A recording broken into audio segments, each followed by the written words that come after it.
Hi friends, welcome to Abbas kitchen.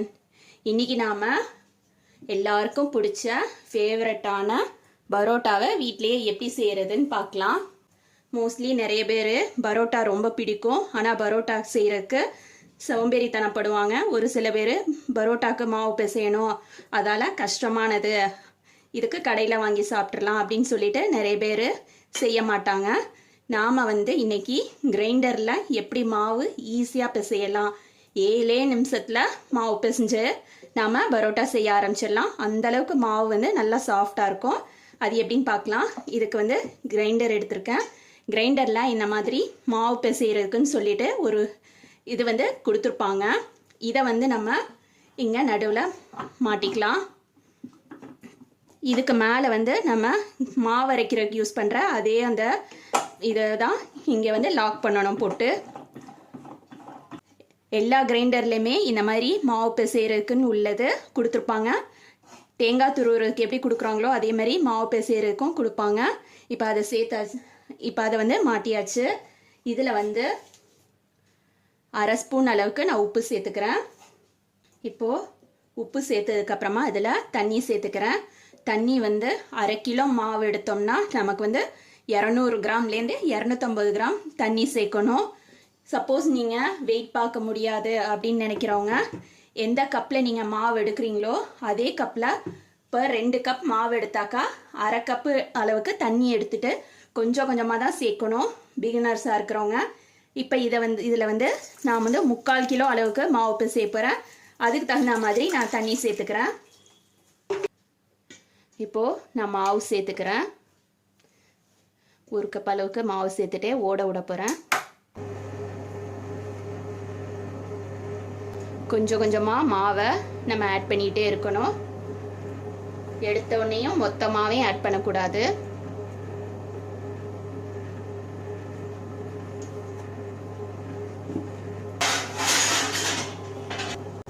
மாவு சேர ஆரம்பிச்சிருச்சு பாருங்க. இப்போ இந்த ஸ்டேஜில் லைட்டாக நான் கொஞ்சமாக தண்ணி சேர்த்துக்கிறேன். ஏன்னா நான் ஏற்கனவே மாவில் கொஞ்சமாக தான் தண்ணி சேர்த்துருந்தேன். மாவும் தண்ணியும் ஒன்று போல் சேர்ந்து வரும் பாருங்க. மாவும் தண்ணியும் சேர்த்ததுக்கப்புறமா நல்லா ஒன்று போல் சேர ஆரம்பிச்சிருச்சு. இப்போ அதை நல்லா சேர்க்க ஆரம்பிக்கும். மாவு நல்லா சேர்ந்துக்கிட்டு இருக்கும்போது இந்த ஸ்டேஜில் கொஞ்சமாக எண்ணெய் சேர்த்துக்கலாம். ஒரு 2 டீஸ்பூன் அளவுக்கு எண்ணெய் சேர்த்தா போதும், ரொம்ப தேவையில்ல. பரோட்டாக்கு மாவு பாருங்க நல்லா சேர்த்து கொடுத்துருச்சு. இப்போ நான் கிரைண்டரை ஆஃப் பண்ணிடுறேன்.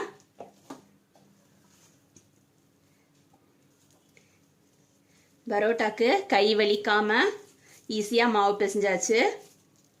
மாவு பாருங்க நல்லா சாஃப்டாக இருக்கு. இப்போ இதில் நம்ம உருண்டை போட்டு பரோட்டா செய்ய ஆரம்பிச்சிடலாம். சாதாரணமாக நம்ம கையில் மாவு பிசைஞ்சாமக்கா மாவு நல்லா சாஃப்ட் ஆகணுங்கிறதுக்காக ஊற வைக்கணும். 2 மணி நேரம் ஊற வைப்போம், 1/2 மணி நேரம், 1 மணி நேரம் ஊற வைப்போம். அந்த மாதிரிலாம் இது எதுவுமே தேவையில்ல. ஸ்ட்ரெயிட்டாக நம்ம உருண்டை போட்டு பரோட்டா செய்ய ஆரம்பிச்சிடலாம். பரோட்டா மாவு பாருங்க எவ்வளோ சாஃப்டாக இருக்குன்னு சொல்லிட்டு. நம்ம கையால் பிசையும்போது கூட இந்த அளவுக்கு சாஃப்ட்னஸ் வராது. இப்போ இதில் நம்ம உருண்டை போட்டுக்கலாம். உருண்டை போட்டுக்கிறதுக்கு இந்த மாதிரி நல்லா செஞ்சுட்டு நம்மளோட இந்த 2 விரலையும் வச்சு லைட்டாக இப்படி ப்ரெஸ் கொடுத்தாக்கா ஒரு உருண்டை வந்துடும். உருண்டை வரவும் இந்த மாதிரி இதில் கல்லை வச்சுட்டு லைட்டாக அப்படி உருட்டினா போதும். உருண்டை ரெடி ஆகிடுச்சு பாருங்கள். இப்போ இதை நம்ம பரோட்டாவாக தேய்ச்சிக்கலாம். பரோட்டா தேய்க்கிறதுக்கு முன்னாடி கொஞ்சமாக கல்லில் எண்ணெய் சேர்த்துக்கலாம்.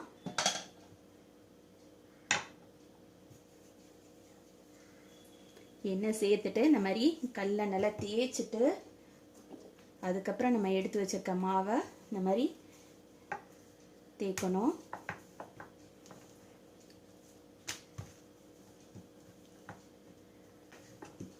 நம்ம ரொம்ப இழுத்து தேய்க்கணும்னு அவசியம் இல்லை, சின்னதாக தேய்ச்சா கூட போதும். கொஞ்சமாக எண்ணெய் சேர்த்துக்கிறேன். எண்ணெய் சேர்த்துட்டு நல்லா தேய்ச்சிக்கலாம். மாவை ஒரு கையில் இந்த மாதிரியும் இன்னொரு கையில் இந்த மாதிரி வச்சுட்டு இப்படி நல்லா விசிறணும். சப்போஸ் பிகினர்ஸாக இருக்கிறவங்களுக்கு எடுத்தோடனே விசிற வராது. விசிற வராமல் இருக்கும்போது என்ன பண்ணுங்க, சும்மா ஒரு கையால் இப்படி ஜஸ்ட்டு ஒரே ஒரு கையால் இப்படி வச்சுட்டு இப்படி பண்ணுங்க. இப்படி பண்ணும்போதே மாவு நல்லா நீண்டு கொடுக்கும்.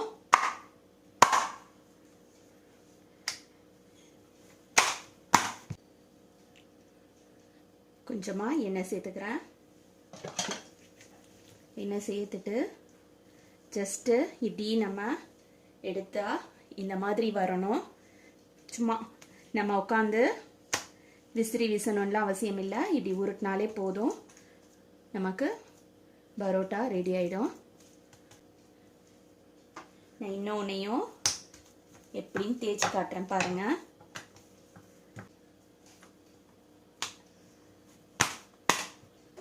பரோட்டாலாம் அடிக்காச்சு பாருங்கள். இந்த மாதிரி நம்ம அடுக்கி சுடும்போது நல்லா நமக்கு ஹோட்டலில் கிடைக்கிற மாதிரி லேயர் லேயராக வரும். இப்போ சுட ஆரம்பிச்சிடலாம்.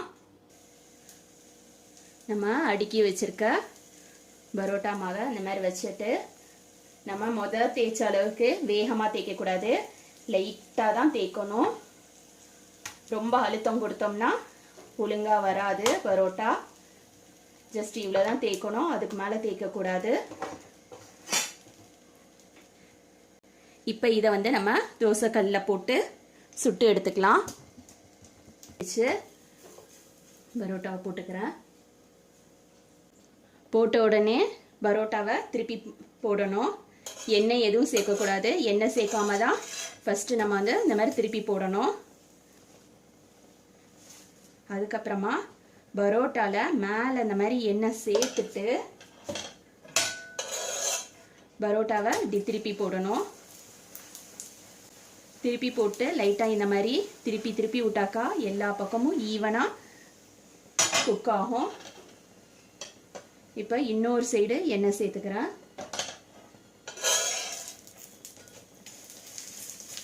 இன்னொரு சைடு எண்ணெய் சேர்த்துட்டு அதையும் திருப்பி போட்டுட்டு இந்த மாதிரி லைட்டாக சுற்றி விடணும். அடுப்பு வந்து ரொம்ப ஹையில் வைக்கக்கூடாது, மீடியம் ஃப்ளேமில் வச்சு தான் சுடணும்.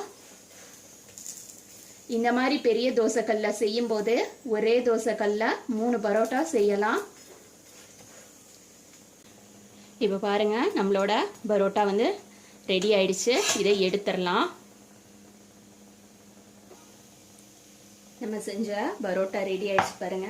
இப்போ இதை வந்து நம்ம சூடாக இருக்கும்போதே லைட்டாக வந்து 2 கையும் வச்சு இந்த கையோட இந்த கீழ் போர்ஷன் இருக்குதுல்ல, இதால் இப்படி சேர்த்து அடிக்கணும். அப்போ தான் இன்னும் சாஃப்டாக வரும். இந்த மாதிரி தான். ரொம்ப வேகமாக அடித்தோம்னா சூடாக இருக்கும்போது பரோட்டா வந்து பிஞ்சு போயிடும். அதால் லைட்டாக இந்த மாதிரி தான் அடிக்கணும். இந்த மாதிரி அடிக்கும்போது பாருங்கள், பரோட்டா வந்து அப்படி லேயர் லேயராக கலந்து வருது. இப்போ நம்மளோட பரோட்டா வந்து ரெடி ஆயிடுச்சு. இதை ஒரு பிளேட்டில் வச்சு சூடாக சால்னா ஊற்றி சாப்பிட்டு பாருங்கள், ரொம்ப சூப்பராக இருக்கும். இந்த பரோட்டா செய்கிறதுக்கு மொத்தமே எனக்கு 15 நிமிஷம் தான் ஆச்சு. 5லேருந்து 7 நிமிஷம் நமக்கு மாவு பிசைறதுக்கு. மாவு பிசைஞ்ச உடனே நம்ம வந்து உருண்டை போட்டு அடிக்கிட்டோம்னா உடனே சுட ஆரம்பிச்சிடலாம். எல்லாம் சேர்த்து 15 நிமிஷம் தான் ஆகும். இதே மாதிரி உங்கள் வீட்டில் நீங்களும் பரோட்டா செஞ்சு பார்த்துட்டு எப்படி வந்திருக்குதுன்னு சொல்லிட்டு நீங்கள் உங்களோட ஃபீட்பேக்கை கமெண்ட்டில் சொல்லுங்கள். தேங்க்ஸ் ஃபார் வாட்சிங்.